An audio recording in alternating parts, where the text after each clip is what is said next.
Niigaan, Jennifer, great to see you as always. Niigaan, we'll start with you and your reflections on yesterday and the sentencing of a Winnipeg serial killer.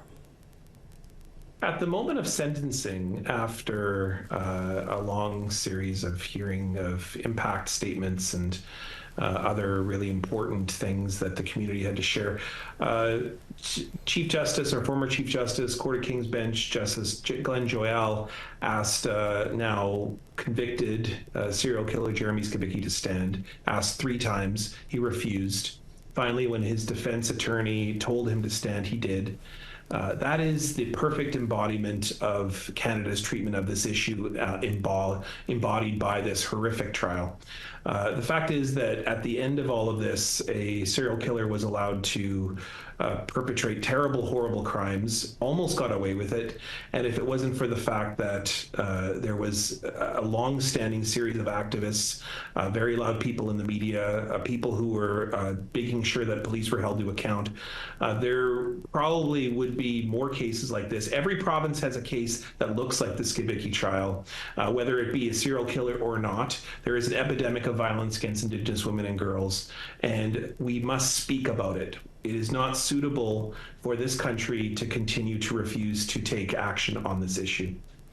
Jennifer, your thoughts on what transpired yesterday, and maybe your thoughts on the need for, there's been calls for change to the law in this concurrent sentencing.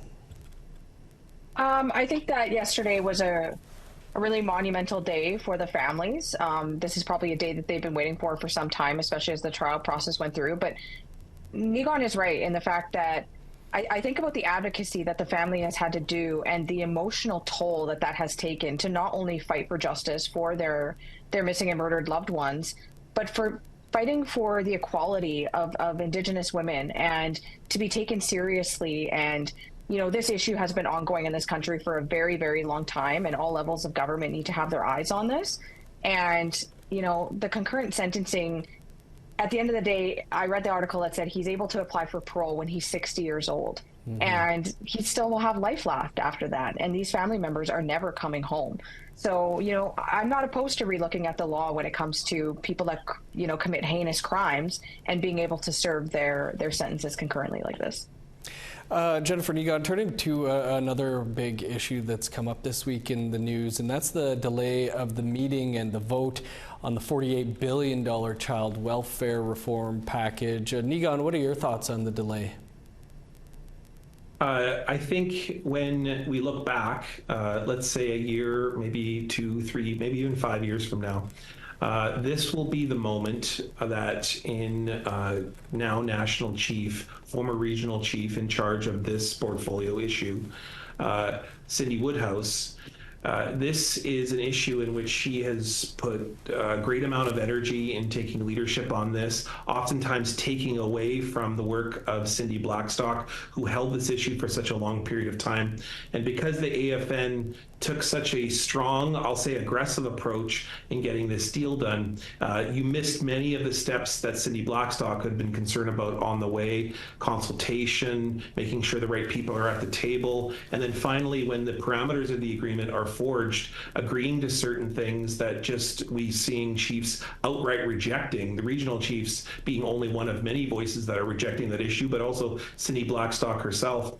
And while the national chief has now been about 8 months in office, this is the sign, I think, of a real rebuke of the way in which she's doing business at the AFN, and it's going to continue. This is going to, as the agreement is going to be delayed for months now, will be a very serious problem going forward for the AFN at large.